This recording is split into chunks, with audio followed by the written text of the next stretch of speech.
প্রথমেই আমাদের প্রথম আলো বার্তার সমস্ত দর্শকদের জানাই স্বাগত, অভিনন্দন, শুভেচ্ছা। আমাদের প্রথম শিক্ষাগুরু হচ্ছে মা। মাই হচ্ছে প্রধান শিক্ষাগুরু। তারপর যখন ছোটবেলায় সে স্কুলে ভর্তি করা হয় তখন সে শিক্ষাগুরু হয়, সে শিক্ষিকা বা শিক্ষক। ঠিক তেমনিভাবে একটা বাচ্চা সেই প্রিন্সিপাল, প্রথমেই আসছে আমি একটা প্রিন্সিপালের কথা। প্রিন্সিপালের এই কথাটা শুনলে আপনাদের ঘেন্না লাগবে। প্রিন্সিপালের এই কথাটা শুনলে প্রিন্সিপালের ওপর যে শ্রদ্ধা, সেই নমস্কার উঠে যাবে। হ্যাঁ, যেমন আমার উঠে গেছে। একটা প্রিন্সিপালের কথা বলছি। আজকের হেডলাইন থাকবে এটাই যে একটা প্রিন্সিপাল একটা স্কুলের ছাত্রীকে ফোনে বাজে অশ্লীল মেসেজ পাঠাচ্ছে। সরাসরি দেখুন আমাদের প্রথম আলো বার্তার পর্দায়, আর আজকেই থাকছে এটা হেডলাইন। দেখতে থাকুন, আমি অমর চ্যাটার্জি। এইবার দেখাচ্ছি, দেখুন। নাবালিকা ছাত্রীকে অশ্লীল মেসেজ পাঠালো স্কুলের প্রিন্সিপাল। দারুণ কথা। সেই প্রিন্সিপালের ওপর কি ভক্তি থাকবে? প্রিন্সিপালকে প্রণাম করতে ইচ্ছা করবে? ওই প্রিন্সিপালকে আমরা বলবো না, কারণ আমাদের প্রথম আলো বার্তা মিনমিনে চ্যানেল নয়। সে যেই হোক, তার সত্য কথা আমরা তুলে ধরবো এবং তাকে নিচে নামিয়ে রাখবো। এই প্রথম আলো বার্তা, হ্যাঁ, আমাদের চ্যানেল। আমি আসছি সেই জঘন্য এক কুলাঙ্গার প্রিন্সিপালের কথা আপনাদেরকে বলছি। যদিও আমার এই কথাটা বলা উচিত নয়, কিন্তু যখন আমি কথাটা বলবো তখন আপনারাও আমার সাথে একমত হবেন যে জঘন্য কুলাঙ্গার প্রিন্সিপাল। আমি আসছি মূল জায়গায়। ক্যানিং, অর্থাৎ এই ঘটনাটা হয়েছে ক্যানিংয়ে। কলকাতার জোকা ম্যানেজমেন্ট কলেজে ধর্ষণের ঘটনায় রেশ কাটতে না কাটতেই নাবালিকা ছাত্রীকে অশ্লীল মেসেজ করার অভিযোগে গ্রেপ্তার স্কুলের প্রিন্সিপাল। এই ঘটনাকে কেন্দ্র করে চাঞ্চল্য ছড়িয়েছে দক্ষিণ 24 পরগনা জেলায় অন্তর্গত ক্যানিং থানার রায়বাগিনী ডিবল হাই স্কুলে। স্থানীয় পুলিশ সূত্রে জানা গিয়েছে, ক্যানিং রায়বাগিনী এলাকায় ডিবল হাই স্কুলটি খ্রিস্টান মিশনারি স্কুল হিসেবে পরিচিত। এই স্কুলের প্রিন্সিপাল লাক্স লাম লিমা এই স্কুলের এক নাবালিকা ছাত্রীর হোয়াটসঅ্যাপে মেসেজ পাঠায়। এরপর সেই ছাত্রীর কাছে পাঠানো মেসেজ দেখে ক্ষোভে ফেটে পড়ে ওই ছাত্রীর পরিবার। এরপর ওই ছাত্রীর বাবা মা এসে স্কুলে প্রতিবাদ জানায়। স্কুলে ছুটি আসে ক্যানিং থানার পুলিশ। স্কুল থেকে প্রিন্সিপালকে আটক করে পুলিশ। তবে এই বিষয় সংবাদ মাধ্যমে মুখোমুখি হয়ে নিজের দোষ স্বীকার করে স্কুলের প্রিন্সিপাল। আমি দেখাবো সেই প্রিন্সিপাল হাসতে হাসতে যাচ্ছে। হাসতে হাসতে পুলিশ যখন ওকে ধরেছে, গাড়িতে তুলছে, তখন হাসতে হাসতে যাচ্ছে। আমরা ছিলাম, আমি দেখাচ্ছি সেই ছবি। এবার নিজের দোষ স্বীকার করে স্কুলের প্রিন্সিপাল। ছাত্রীর অভিভাবক তিনি জানান, গত 1 বছর ধরে আমার মেয়েকে যৌন হেনস্থা করে যাচ্ছিল প্রিন্সিপাল। বোর্ডের পরীক্ষা থাকার কারণে আমি মুখ খুলতে পারিনি। আমাদের কাছে সম্পূর্ণ তথ্য প্রমাণ রয়েছে। অবশেষে আমরা প্রতিবাদ জানাই। এখন কলেজে প্রিন্সিপাল তিনি অস্বীকার করছে যে এমন ঘটনা ঘটাননি। প্রতিনিয়ত আমার মেয়ের ফোনে অশ্লীল মেসেজ উনি পাঠাতো। এখনো পর্যন্ত থানায় আমরা অভিযোগ জানাইনি। থানায় অভিযোগ জানাবো। এই ঘটনার কার্যত হবে ফুসছে এলাকা মানুষজন। শিক্ষক হয়ে কিভাবে ছাত্রীকে অশ্লীল মেসেজ করতে পারে? শিক্ষাঙ্গনের পরিবেশ দিনের পর দিন নষ্ট হয়ে যাচ্ছে। একজন প্রিন্সিপাল, সে হচ্ছে স্কুলের মাথা। সে স্কুলের মাথা, সেই প্রিন্সিপাল একটা ছাত্রীকে ক্রমাগত প্রত্যেক দিন অশ্লীল মেসেজ পাঠিয়ে যাচ্ছে। একদিন দুদিন নয়, 3 বছর ধরে। তার বাবা মা কি বলল আমাদের সামনে সেটাও আপনাদের শোনাবো।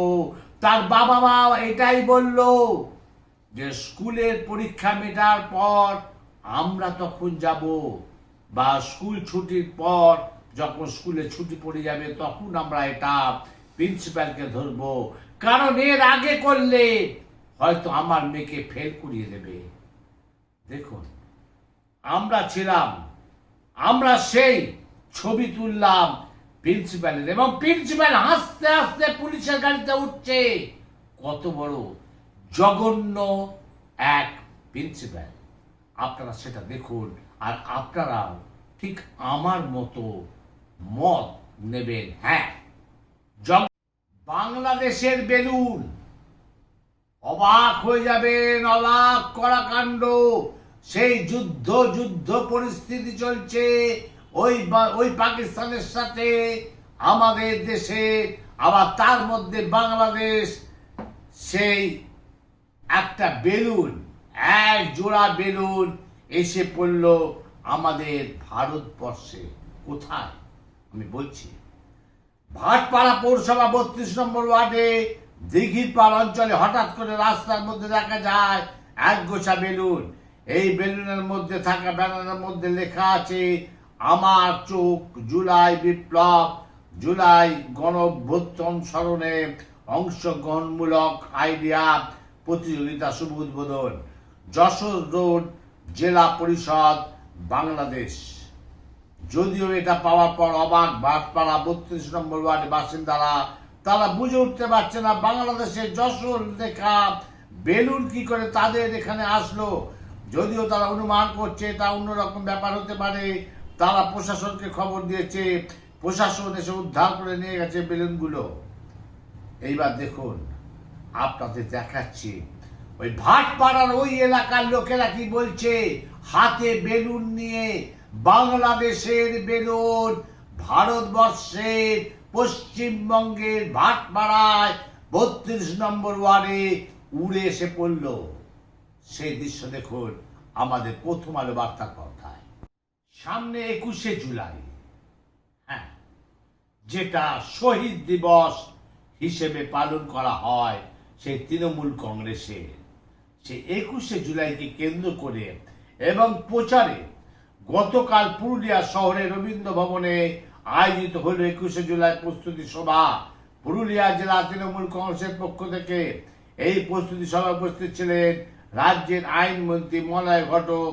এছাড়া উপস্থিত ছিলেন পশ্চিমাঞ্চলের মন্ত্রী সন্ধ্যা রানী টুডু, পুরুলিয়া জেলা তৃণমূল কংগ্রেসের চেয়ারপারসন শান্তিরাম মাহাতো, জেলা সভাপতি রাজীব লোচন সরেন, শ্রমিক সংগঠনের জেলা সভাপতি উজ্জ্বল কুমার, সংখ্যালঘু সেল জেলা সভাপতি সাদ্দাম হোসেন আনসারি, পুরুলিয়া জেলা পরিষদের সভাপতি নিবেদিতা মাহাতো সহ উপস্থিত ছিলেন তৃণমূল কংগ্রেসের অন্যান্য কর্মীরা। জেলা সভাপতি রাজীব লোচন সোরেন জানান, 21শে জুলাই মানে মানুষের একটা আবেগ। সচিত্র পরিচয়পত্রের দাবিতে মমতা বন্দ্যোপাধ্যায়ের নেতৃত্বে মহাকরণ যাচ্ছিলেন সবাই। ওই দিন জ্যোতি বসুর নির্দেশে মিছিলের উপর গুলি চলে, 13 জনকে হত্যা করে মেরে দেওয়া হয়।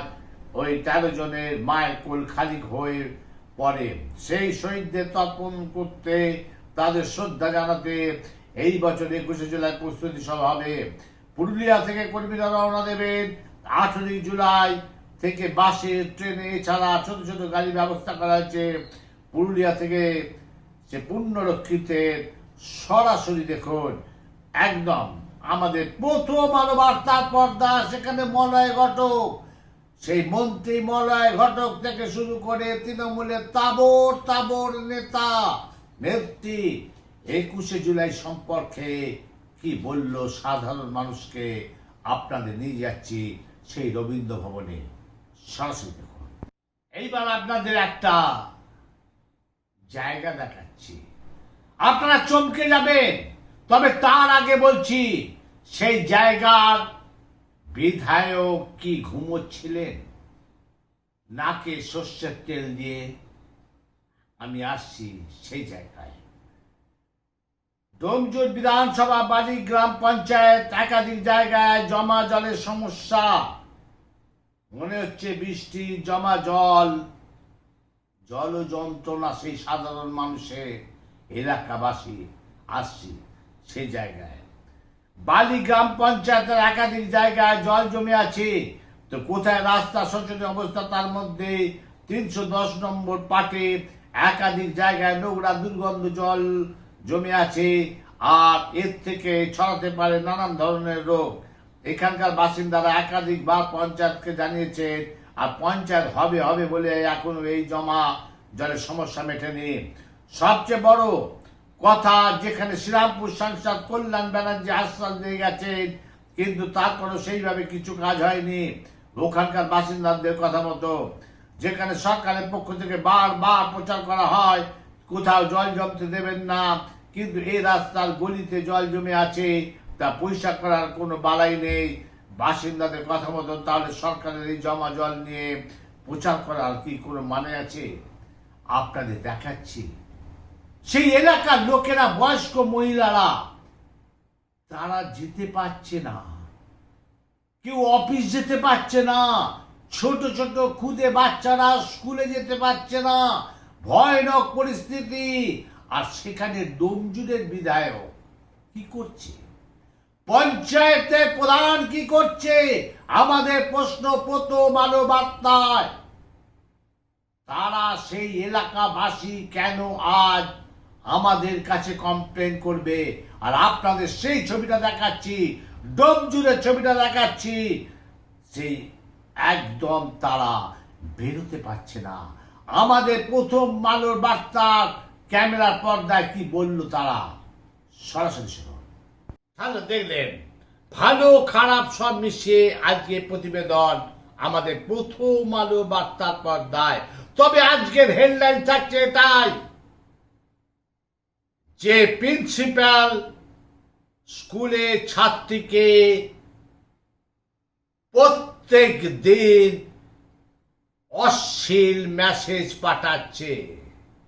এটাই থাকছে আজকে হেডলাইন, যে শিক্ষাগুরু সে হচ্ছে কলঙ্ক, সেই প্রিন্সিপাল, আর ছাত্রীকে পাঠাচ্ছে অশ্লীল মেসেজ। সরাসরি দেখুন আমাদের প্রথম আলো বার্তার পর্দায়। আমি অমল চ্যাটার্জি।